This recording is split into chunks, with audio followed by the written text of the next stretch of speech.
Bonjour à toutes et à tous. Merci, Dr Adela, pour cette invitation. J'étais en train de chercher mes mots. Comme hier soir, j'étais en train de chercher mes slides, mais après, j'ai décidé de répondre à quelques questions.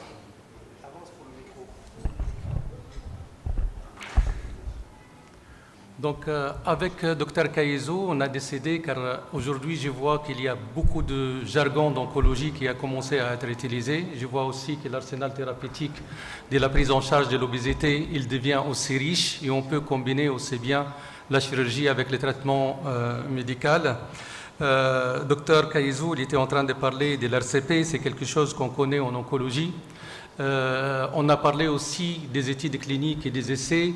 Malheureusement, ma consoeur qui a fait la présentation n'est plus dans la salle, mais je suis spécialiste du développement clinique et du design des essais cliniques et je vais vous montrer les biais des essais cliniques qui ont été faits, même avec les analogues de GLP-1. Par exemple, cette étude head-to-head a été critiquée scientifiquement. Elle était très critiquée pour différentes raisons. La deuxième chose qui est très importante, il faut comprendre que lorsque l'industriel design un essai clinique, les critères de jugement, s'ils ne sont pas établis par les agences, nous, par exemple, en oncologie, on a pris 30 ans pour commencer à réglementer les critères de jugement de l'efficacité d'un traitement. Si on regarde dans le cas des analogues des GLP-1, c'était l'industriel qui a établi quels sont ces critères de jugement. Et d'habitude, on crée parfois des critères de jugement qui ne sont pas liés avec la réalité de la maladie, ni la réalité des patients. Par exemple, on va regarder la perte de poids, on ne regarde pas la masse maigre, on ne regarde pas la masse graisseuse, on ne regarde pas la qualité de vie. La question qui a été posée lorsqu'on commence à donner un traitement à vie pour une maladie chronique, il y a quelque chose qui s'appelle la qualité de vie. Nous, on a commencé à intégrer ces critères de qualité de vie comme critères de jugement essentiels pour l'approbation de nos médicaments en oncologie. Donc ça, c'était pour remarque. J'essaierai aujourd'hui ne pas de présenter la médecine de précision, car vous avez commencé et vous êtes au stade de médecine personnalisée, car aujourd'hui aussi, doser les patients, même avec la titration et augmenter la dose au fur et à mesure de la prise en charge des médicaments, je ne pense plus que c'est le cas, car l'obésité, c'est une maladie aussi qui est hétérogène. Et je pense que le traitement pourra être cas par cas et patient par patient. Et je pense que vous êtes au stade de traitement personnalisé plus que traitement de groupe ou traitement d'une population. Je reviens à ma présentation et je souhaite rappeler toujours que je suis oncologue et je suis engagé dans le combat contre le cancer. Le signal alarmant de l'année dernière fait par l'Organisation mondiale de santé montre qu'il y aura 30 millions de nouveaux cas de cancer et qu'il y aura à peu près 16 millions de nouveaux morts par cancer en 2040. Par contre, j'étais vraiment choqué en voyant aussi qu'il y a une très très grande prévalence de l'obésité qui a atteint 2,5 billions en 2022 et qui est à peu près 40% des adultes, donc 40% des adultes qui sont atteints d'obésité. Je n'ai pas voulu m'étaler sur les liens de l'obésité, la corrélation entre obésité et mortalité précoce chez les jeunes. Le deuxième point qui m'a intrigué, là c'est une slide que j'utilise pour les mécanismes de résistance, mais qui prouve aussi que la maladie cancéreuse est complexe et hétérogène. Et si je prends le cas des cancers de poumon non à petites cellules, et on regarde une population spécifique telle que la population EGFR mutated. À l'époque, j'ai notre cancer qui est présente et qui connaît peut-être le cas. Donc pour tous les patients qui ont la mutation EGFR, on donne des inhibiteurs de tyrosine kinase anti-EGFR pour découvrir quelques mois que cette EGFR déjà c'est une large population. Et c'est pour cela qu'on a différents profils et différentes réponses versus cette mutation. Car il y a différents allèles et c'est pour cela qu'on a différentes réponses chez les patients. Et c'était une étude que j'ai participé à les faire et à les publier. Donc, il y a une hétérogénéité des diseases, une hétérogénéité de la maladie et qu'on trouve la même chose dans l'obésité. Et ce n'est pas une maladie d'un organe, ce n'est pas un dysfonctionnement d'organe, c'est plutôt des voies de signalisation. Et c'est pour cela penser à un traitement médical Je pense qu'on doit penser à des combinaisons et même penser maintenant à un traitement adjuvant ou à un traitement néoadjuvant, à une chirurgie complémentaire ou à une chirurgie de base avec un traitement. Et je peux vous citer l'exemple de ce qu'on est en train de faire en oncologie. Par exemple, dans le cancer des seins, on se rappelle tous des études historiques qui ont prouvé qu'un traitement néoadjuvant par chimio-cytotoxique est nécessaire avant une chirurgie d'un cancer des seins. Et c'était depuis 1963 qu'on a commencé à regarder cas par cas et cancer par cancer et indication par indication quand est-ce qu'on doit faire la chirurgie et quand est-ce qu'on complète par la médication, quand est-ce qu'on utilise un traitement néoadjuvant ou un traitement adjuvant. Et je pense que vous êtes à ce stade. Le troisième point, c'est la variabilité des réponses. Donc, et ici, j'ai trouvé Dr Kaizou dans l'étude qui a été publiée et qui a fait la une du New York Times à propos de loser et tout ça. J'ai trouvé qu'il y a deux phénotypes. Les phénotypes d'économes, des patients économes, si je peux utiliser le mot, versus les patients qui gaspilleurs ou dépenseurs ou dépensiers. Et ces deux profils, il faut les prendre en considération. Je parle des dépenses énergétiques. La même chose, bien sûr, elle existe en oncologie, donc les profils des patients sont différents et les réponses sont différentes. Et aujourd'hui, en oncologie, même les RCP des produits, si on a un RCP, ça ne veut pas dire... J'ai travaillé chez l'industriel et j'ai fait les 5 plus grands labos, toujours en comité de direction. Lorsqu'on design l'étude, c'est le mot, je voulais l'utiliser à la fin, j'ai une slide dédiée. Nous, en oncologie, notre objectif, c'est de faire de la cancérologie, de faire de la maladie cancéreuse une maladie chronique. Donc, lorsqu'on crée des critères de jugement, bien sûr, il faut savoir que les laboratoires pharmaceutiques, ils défendent leur intérêt. Bien sûr, ils font un métier qui est très noble. Ils pensent à la santé des personnes et des malades. Par contre, ils doivent penser aussi aux revenus. Donc, nos critères de jugement, on a même créé des nouvelles maladies. Qu'est-ce que ça veut dire, créer des nouvelles maladies? Ça veut dire, lorsque j'ai un patient cancéreux et que je les maîtrise bien, j'ai une réponse adéquate avec une très bonne qualité de vie, je commence à regarder des choses qui n'impactent pas vraiment la survie globale des patients, telles que les MRD. Minimal Residual Disease, je prends les cas de l'hématome maligne. Dans certains cas, par exemple, dans la leucémie myéloïde chronique aujourd'hui, on est satisfait avec les résultats qui donnent l'hématinib, donc Gleevec. Par contre, on a commencé à dire non, peut-être pas que Gleevec. Gleevec, il donne une réponse cytogénétique. On va penser à une réponse plutôt moléculaire, qui est plus profonde. Et lorsqu'on a la réponse moléculaire avec Tasigna ou avec Dasatinib, on va penser maintenant au minimal residual disease, sachant que cette minimal residual disease, malgré qu'il n'y a pas de threshold aujourd'hui qui est défini, cette minimal residual disease ne va jamais impacter ni la qualité de vie des patients, ni impacter aussi l'apparition ou la survie globale des patients. Donc, les critères de jugement utilisés par l'industriel, il faut vraiment le corréler à la réalité de votre malade. Il faut aussi le corriger avec ce qu'on a comme essai académique. Malheureusement, notre concert a présenté sur clinicaltrial.gouv le nombre des essais et j'ai quelques slides pour vous présenter ça. Aujourd'hui, en oncologie, 98% des essais sont des essais industriels, sont des essais, et même les 2% d'IIT, d'Investigator Initiated Trials, sont des essais financés par l'industriel. Malheureusement, on n'a plus des institutions capables de financer des essais cliniques, car les essais cliniques deviennent de plus en plus chers.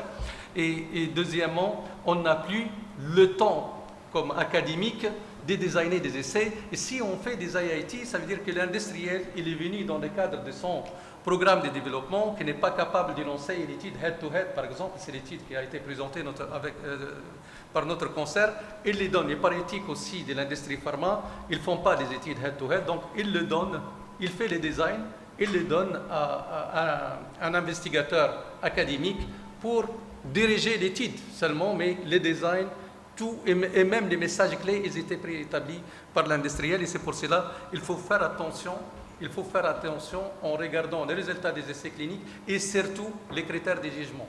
les critères de jugement qui ont été utilisés, la perte de poids immédiate, et vous êtes plus formé et plus expert que moi, ne veut pas dire qu'on est en train de perdre de poids sur la masse graisseuse, et il ne veut pas dire qu'on est en train de minimiser aussi le phénomène d'adaptation métabolique qui pourra à long terme redonner un gain de poids. C'est ça que j'ai appris de vos présentations.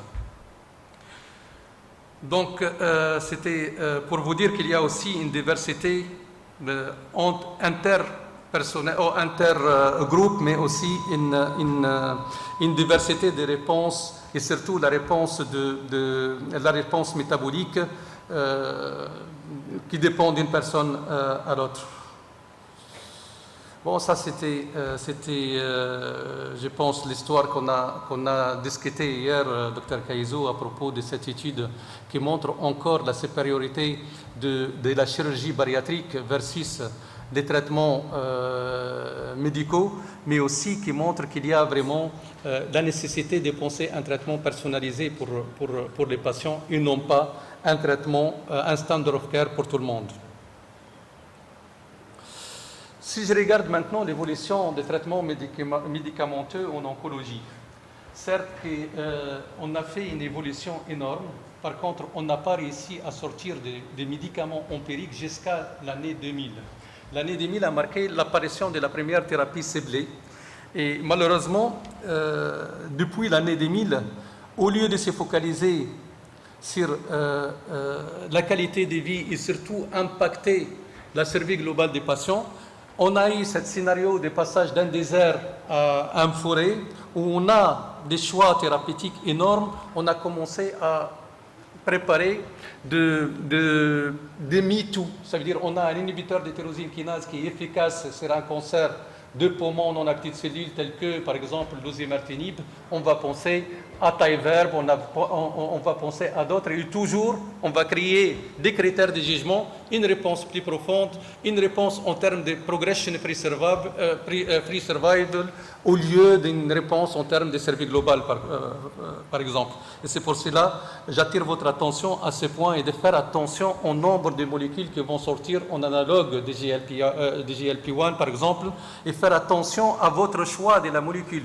Comme vous l'avez mentionné correctement, je pense que c'est le temps aujourd'hui de créer des RCP. Les RCP, ce n'est pas que pour décider est-ce qu'on fait une chirurgie avant ou un traitement médicamenteux ou combiner les deux ou une seule, mais aussi de décider quelle molécule à utiliser pour quelle personne, pour quel patient. Donc voilà ces critères de jugement. Je vous ai montré qu'on a différents stakeholders. C'est le point qu'on a discuté hier aussi, Dr Kaizou. Et les attentes, lorsque vous avez le choix et un arsenal thérapeutique riche, vous allez avoir différentes attentes. On a un patient qui veut des résultats, qui veut une survie, par exemple en oncologie, qui veut des résultats, mais qui veut aussi arrêter la médication. Et ce point, elle va vous rencontrer aujourd'hui, car c'est une maladie chronique, et le médicament qui est proposé aujourd'hui, ou les médicaments qui sont proposés aujourd'hui, à part la chirurgie, c'est des médicaments à prendre à long terme. Il y a les attentes de médecins, et j'espère que vous se rendez compte rapidement. C'est des attentes scientifiques, c'est des attentes aussi de gérer des comorbidités et des effets secondaires. Et je vous invite vraiment à ne pas se limiter aux résultats des essais cliniques que vous avez. Dr Bougelben l'a très bien mentionné, que les résultats, c'était sur des groupes qui ont été choisis selon des critères de sélection, et que les données et c'était surtout sur ça veut dire un statistical analysis plan préétabli, avec des critères de jugement préétablis. En vie réelle, on ne va pas regarder que la perte de poids immédiate, ou on va regarder beaucoup d'autres choses, y compris le behavior, le comportement mental, et discuter plutôt ce point de décide et autres. Donc ça, c'est les attentes des médecins, mais aussi on a des autorités, on a des agences de médicaments. Ces agences de médicaments, vraiment, ils ne font pas avancer les choses dans le sens ni des médecins ni des patients, ni aussi dans le sens d'industriels. Et c'est eux qui ont créé cette interaction qui n'est pas, entre guillemets, qui n'est pas très saine avec l'industriel, et qui pousse l'industriel à toujours regarder a toujours créé des biais de sélection de patients ou des biais d'analyse statistique des résultats. Donc les autorités de santé, par exemple ces black box pour les GLP-1, a incité le laboratoire fabricant à adopter des techniques et des stratégies de communication qui sont différentes et des stratégies de promotion qui sont à la limite de l'éthique. Donc, et c'est pour cela qu'il faut faire attention, il faut se mettre dans la position de médecins et des patients en même temps, ou de médecins et un protecteur ou un sachant qui protège un patient qui ignore sa maladie, qui ignore à long terme les effets secondaires qu'il pourra parcourir. Donc je reviens pour l'évolution des traitements en oncologie, comment on est arrivé aujourd'hui à la médecine de précision. Il y avait aussi les grandes découvertes, en commençant par le code génétique de Wollstonecraft en 1950, mais il y a aussi la fabrication des médicaments biologiques. C'était l'essor de la biotechnologie dans les années 90 et depuis les fin des années 80. Il y a aussi le séquençage des génomes humains qui a fait qu'on passe de la thérapie ciblée des années 2000 à la thérapie personnalisée. Il y avait, on parle beaucoup des traitements personnalisés. Je souhaite attirer surtout ton attention à ce point. Le traitement personnalisé en oncologie a échoué, ou au moins il avait ses limites d'utilisation. Les traitements personnalisés se focalisent seulement sur des mutations ou sur des aberrations moléculaires uniques, sans l'étudier dans le contexte global de la maladie. La maladie, on a dit que c'était une maladie complexe, aussi complexe que l'obésité, et qu'il y avait des interactions entre les différents maillons de ces différentes composantes de la maladie. Donc, les traitements personnalisés, y compris l'immunothérapie, ne prendra pas en considération tous les voies de signalisation donnant un cancer. Et malheureusement, on a découvert que ces traitements personnalisés ne concernent que 9% de patients et qu'on est obligé toujours de revenir à l'arsenal thérapeutique ancien de 1960, la chimiothérapie cytotoxique. Et là, c'est le point voilà. Nous, on a appris de vous quelque chose de très intéressant. Il y avait un projet de l'Institut national de santé aux États-Unis qui s'appelle ADOPT. Ce projet incite les laboratoires et les chercheurs dans le domaine de l'obésité de faire plus attention et de faire une médecine des médicaments de précision. Vu les échecs, vu le taux de mortalité et le nombre de médicaments qui ont été retirés du marché. Et du coup, nous, en oncologie, on a sauté sur l'occasion, on a dit, pour remédier au traitement personnalisé, on va passer à la médecine de précision, aux médicaments de précision. Et la médecine de précision, malgré que son objectif a été adapté par les autorités, c'est un objectif qui ne pourra pas être un objectif de l'industrie pharmaceutique, c'est un objectif de guérir et non pas de traiter. Et on a dit que l'industrie pharmaceutique en oncologie a la tendance de faire de la maladie cancéreuse une maladie chronique et n'est pas une maladie qu'on pourra guérir. Et aujourd'hui, à part la chirurgie qui donne directement une guérison, il y a les CAR-T, c'est les seules molécules qui sont corrélées directement avec la guérison. Sinon, les autres molécules, ils participent avec l'immunité de la personne si on a des résultats de guérison. Donc, cette médecine de précision, nous, en oncologie, on l'a commencé pour les cancers les plus développés. Ce n'est pas le early ou le localisé, ce n'est pas le cancer précoce ou localisé, et on l'a ramené doucement vers le cancer aussi vers les cas de cancer précoce et la première ligne de traitement. Par contre, on a ramené à autre chose beaucoup plus importante, peut-être que la prise en charge individualisée des patients. On l'a ramené vers le design des essais cliniques. Et là, on a gagné beaucoup et on a fait gagner beaucoup à nos patients. Comment on design des essais cliniques pour des médicaments de précision?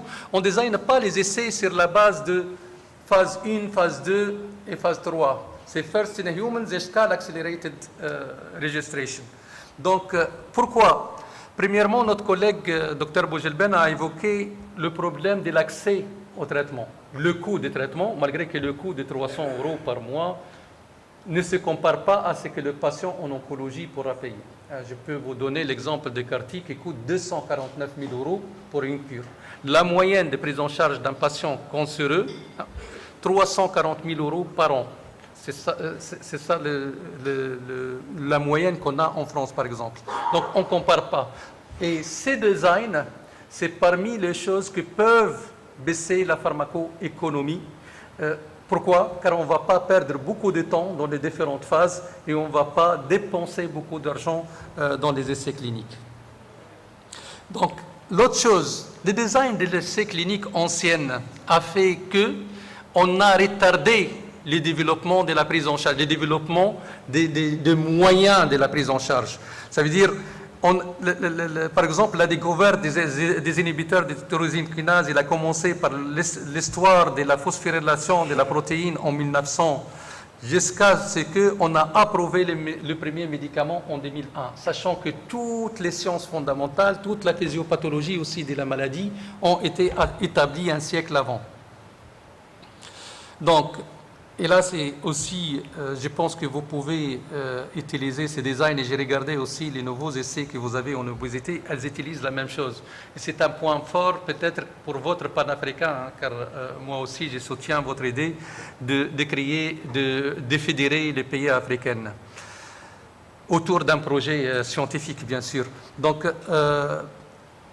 les essais cliniques qui sont randomisés, bras comparateurs, parfois, éthiquement, ce n'est pas possible. Et deuxièmement, ce sont des essais très coûteux. Je pense en obésité, vous êtes en train de rencontrer, surtout pour des techniques, pour approuver une technique chirurgicale, vous ne pouvez pas faire de la chirurgie à un patient et en bras comparateur ne pas le faire.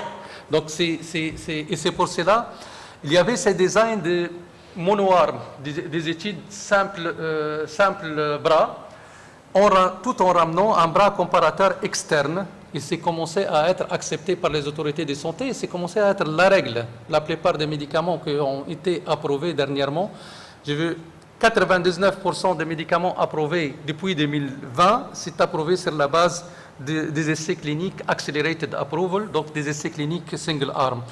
Pour faire, il faut ramener un bras comparateur, et les bras comparateurs, on les ramène des real world data. Et c'est notre travail, c'est les académiques qui vont participer cette fois-ci, car les real world data, ce n'est pas les laboratoires, c'est les académiques qui ont ces real world data. L'essentiel, c'est shifter ces real world data en real world evidence. Et c'est quelque chose qu'on ne pourra pas le faire si on n'a pas fait, depuis le départ, un plan de collecte des données sur des bases et des critères acceptés par les autorités de santé et acceptés par les agences des médicaments comme critères permettant de les intégrer dans les essais. Et c'est pour cela, lorsqu'on parle d'un cloud, et je suis en train de travailler avec le ministère de Santé pour créer un cloud des maladies cancéreuses, et vous pouvez faire la même chose. L'idée, ce n'est pas de créer une database, un cloud et collecter n'importe comment, car les données que vous allez collecter, vous ne pouvez pas l'utiliser dans le cadre d'un projet de développement d'un médicament, et vous ne pouvez pas même l'utiliser en contrepartie d'un traitement compassionnel. Ça veut dire que vous pouvez échanger ces données en contrepartie des traitements compassionnels pour vos patients, sauf si, dès le départ, vous avez créé un Statistical Analysis Plan, vous avez créé un plan statistique et un protocole permettant de collecter les données selon un protocole préétabli. Et ça, c'est quelque chose que vous pouvez utiliser. Un autre point que je souhaitais soulever, donc tous ces points-là, tout ce que j'étais en train de présenter en médecine de précision, en oncologie, j'ai trouvé qui s'est utilisé, je vais vous présenter les slides à la fin de ma présentation, actuellement utilisé dans les essais cliniques des médicaments contre l'obésité. Parmi les technologies qui ont fait que, parmi les raisons qui ont fait qu'on peut parler d'une médecine de précision aujourd'hui en oncologie, c'est les développements technologiques. On a parlé de la biotechnologie dans les années 2000. Aujourd'hui, on a parlé de l'intelligence artificielle et des clouds, car on ne peut pas faire une médecine de précision si on ne se base pas à une base de données et on crée des algorithmes pour se comparer. Et il y a les technologies qu'on appelle omics chez nous en oncologie. Et je pense que c'est la base aussi de la médecine aujourd'hui de l'obésité. C'est les omics, ça veut dire tous les critères, tous les hormones que vous étiez en train de lister, donc des grelines, des GLP-1, les glycagons, on peut aujourd'hui les doser, c'est pas que les doser par des procédures biochimiques, mais déjà l'identifier par des tests cytogénétiques et génétiques et par des tests des transcriptomes depuis l'ARN, et c'est ça qu'on appelle omique. Et on ne peut pas aujourd'hui se permettre même d'utiliser l'approbation de ces médicaments chez nous en Tunisie, ça va créer beaucoup de problèmes. Pas que le problème que le docteur Kaïzo a été en train de lister, mais des problèmes aussi de l'ordre que pour utiliser un médicament à long terme, il faut prouver qu'il est toujours efficace. Il faut prouver aussi que l'arrêt des médications n'est pas lié, car dans l'essai clinique, l'arrêt des médications a été lié à la prise de poids pendant une durée bien déterminée. À un certain moment, il faut penser quand est-ce que je dois prendre les médicaments. Je peux vous donner les règles de l'arrêt des médicaments dans le cadre des cancers de l'hématoméline CML, chronique myéloïde leukemia, où selon des critères établis académiquement, on sait qu'après atteindre une réponse moléculaire, on peut arrêter la médication pendant au moins 2 ans sans perdre la réponse moléculaire. Donc ces choses-là, on pourra l'appliquer, et on ne pourra pas l'appliquer si on n'a pas des techniques de détection de ce qu'on a listé comme hormones intervenant dans la physiopathologie de l'obésité. La technologie dans le domaine de l'obésité a été développée d'une façon aussi remarquable, passant de l'ancien test sous l'eau, de détermination de la composition de corps jusqu'à le DXA scan. Et on a parlé des high economic burden, le coût économique élevé, on l'a lié au coût des médicaments, mais aussi des coûts de développement clinique. Ça, c'est le nombre des essais cliniques, des clinical trials.gouv qui sont aujourd'hui dans le domaine de l'obésité. À gauche, on a des essais cliniques par an, et vous avez remarqué qu'il y avait quelque chose qui s'est passé en 2020 qui a fait qu'on a passé à 122 études aujourd'hui en 2024, en septembre 2024, et là c'est par décade. Donc on était à 187 études en 2010, et on passe entre 2010 à 2020 à 318. Tous ces essais cliniques sont coûteux, et c'est pour cela que les médicaments sont coûteux, et vous allez s'attendre à des médicaments beaucoup plus chers, car il y a aujourd'hui des médicaments biologiques, des anticorps monoclonaux et des protéines dégradées. C'est la dernière chose qu'on a atteint, nous, en oncologie, et j'ai trouvé aussi des phases 3 chez vous pour des anticorps monoclonaux, protéines dégradées dans le cas de l'obésité. Donc le coût, il va aller... voilà. Ça, c'est l'histoire de la pharmacologie. Je ne vais pas rentrer dans les détails, car Dr Boujelben a été exhaustif sur ce point-là. Ce que je souhaite dire, donc, vous êtes en train de connaître la même chose que nous, les mêmes étapes. J'ai montré ce qu'on a fait en oncologie. On a commencé en 1960. Vous avez commencé avant. 1938, le premier médicament amphétaminique a été sur le marché. Certes, ces médicaments ont été retirés des marchés. Ça, c'est la chronologie des médicaments anti-obésité, la pharmacothérapie anti-obésité. Et vous allez voir en gris tous les médicaments qui ont été retirés. C'est pour cela qu'il y a quelque chose de très important à prendre en considération, c'est d'apprendre des erreurs. Il ne faut pas s'emballer rapidement, même aujourd'hui avec les analogues des GLP-1 qui ont été approuvés. Voilà. Les technologies qu'on est en train d'utiliser en oncologie, j'ai trouvé que vous êtes en train d'utiliser chez vous, c'est très facile à intégrer chez vous, c'est le cloud. Aujourd'hui, on ne peut pas pratiquer l'oncologie sans intelligence artificielle. Le cerveau d'un médecin ne pourra pas combiner en même temps. On a en médicaments anti-cancer de sein 300 molécules. Certes que le cancer de sein, ce n'est pas une seule entité, c'est plusieurs maladies. Je vous ai expliqué que nous, en oncologie, la médecine de précision consiste à diagnostiquer les patients selon des critères histologiques, mais aussi moléculaires. Et c'est pour cela qu'on fait les séquençages de l'ADN tumoral, séquençage de l'ARN tumoral, l'inoculé à un modèle physiologique. Un modèle physiologique, c'est très rapide, ce n'est pas un animal, un modèle physiologique calqué par intelligence artificielle, et c'est basé sur un cloud et comparé des différentes combinaisons thérapeutiques. Si j'ai 300 molécules en cancer des seins, ça veut dire que c'est une combinaison C1-300 jusqu'à C300-300. J'ai 4,5 millions d'options thérapeutiques par patient. Donc le cerveau d'un médecin ne pourra pas intégrer tous ces combinaisons. Par contre, si j'ai le cloud, il pourra m'aider vers l'option thérapeutique la plus adéquate au patient. Et cette option thérapeutique la plus adéquate, je pourrais prédire la réponse à la médication, je pourrais prédire aussi la durée de la réponse, qui est quelque chose de très important qui n'a été pas fait. J'ai vu l'étude pivotale de l'analogue de GLP-1. Il n'y avait pas une étude sur la durée des réponses et c'est pour cela que l'FDA a demandé un follow-up de 10 ans après l'approbation de cette molécule. Donc, il faut prendre en considération tous ces points. La deuxième chose, c'est, et je pense que vous êtes des chirurgiens et vous pouvez vraiment l'apporter, et vous pouvez même rentrer en partenariat avec des développeurs de médicaments, au moins pour un traitement compassionnel pour vos patients, c'est délier les données des vériels avec les données des essais cliniques. Et ça, il n'y a que vous pouvez le faire selon les conditions que j'étais en train de détailler. Ça veut dire créer le cloud et collecter les données sur la base d'un protocole préétabli. Tout ça, c'est ce qui a fait que nous, aujourd'hui, en oncologie, on est en médecine de précision, on n'est plus dans la phase de médecine empirique, ni ciblée, ni personnalisée. Bien sûr, l'autre point qui a été très important, c'est les questionnaires.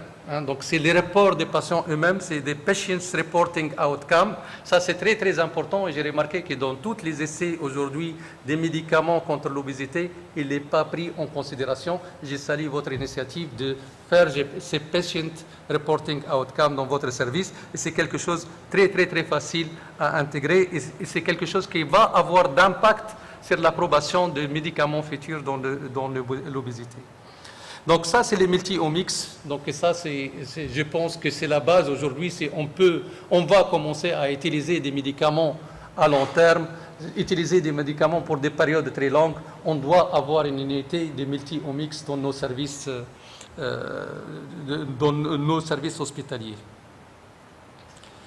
Je vais aller vite. Ça, c'est créer des modèles physiologiques et ne pas se baser seulement sur le modèle animal ou le modèle chez les mains. Les modèles physiologiques, vraiment, il est très, très facile aujourd'hui parce qu'il y a des modèles qui sont en vente et parce qu'il y a des modèles qui sont approuvés par l'FDA. Malheureusement, que les mains, elle n'approuve pas des modèles physiologiques, mais elle accepte des résultats des modèles physiologiques. Et je pense que c'est nécessaire aujourd'hui avec l'arsenal thérapeutique qui commence à être riche. Par exemple, personnellement, si je commence à traiter mes patients avec les analogues de GLP-1, je ne peux pas le faire sans lancer en parallèle des modèles physiologiques qui vont m'éclairer sur la période, la dose optimale et tout ça. Je suis contre la titration des médicaments et des doses, je les fais en oncologie. Et soit je sous-dose les patients, je peux vous dire la vérité. En oncologie, tous les médicaments sont surdosés. Ça veut dire la dose que vous trouvez dans l'RCP, c'est surdosé. Par notion et par biologie, on sait que le métabolisme des médicaments, la plupart, c'est fait par les cytochromes. Et ces cytochromes, c'est personne dépendant. Donc je ne peux pas dire que tout le monde doit avoir 20 mg de médicaments si je sais déjà d'emblée que la dose, c'est personne dépendant, et c'est pour cela que la pharmacogénomique est nécessaire. Dans tous les départements d'oncologie aujourd'hui, on a des départements de pharmacogénomique, surtout aux États-Unis. Chez nos frères, par exemple, en Middle East, j'ai visité tous les pays du Moyen-Orient, ils ont intégré des départements de pharmacogénomique au sein des départements médicaux de prise en charge des malades, car la dose qu'on utilise, c'est personnes dépendantes et non pas une dose préétablie par les laboratoires pharmaceutiques. Et ces modèles physiologiques peuvent nous aider rapidement à établir la dose efficace et la dose optimale. Sachant que les laboratoires ne déterminent jamais la dose optimale. C'est maximum tolerated dose et limiting toxicity dose, ce qui a été fait pour les analogues des GLP-1. Ça veut dire que la dose optimale n'était pas déterminée. Donc, ce qu'on est en train de faire aujourd'hui aussi en oncologie, on est en train de créer des avatars, donc des avatars virtuels, et où on met toutes les données, vu que c'est des données cumulatives. Pour résumer rapidement, pour passer à l'essentiel, ça c'est qu'on est en train de faire chez les laboratoires, ça c'est l'objectif des laboratoires, des nouveaux médicaments anti-obésité. Donc il y a la perte de poids versus la perte de la masse graisseuse. Le deuxième point, c'est la distribution de la masse graisseuse au corps. Et le troisième point, c'est comment maintenir la perte de poids. Ça, c'est les objectifs de la pharmacothérapie en obésité. De la même façon que l'oncologie, une réponse profonde, c'est la réponse qui va perdurer dans le temps. Et une réponse profonde dans la pharmacologie anti-obésité, c'est la composition de la perte de poids, différencier entre la perte de poids de la masse maigre et la perte de poids de la masse graisseuse, mais aussi diminuer l'adaptation métabolique.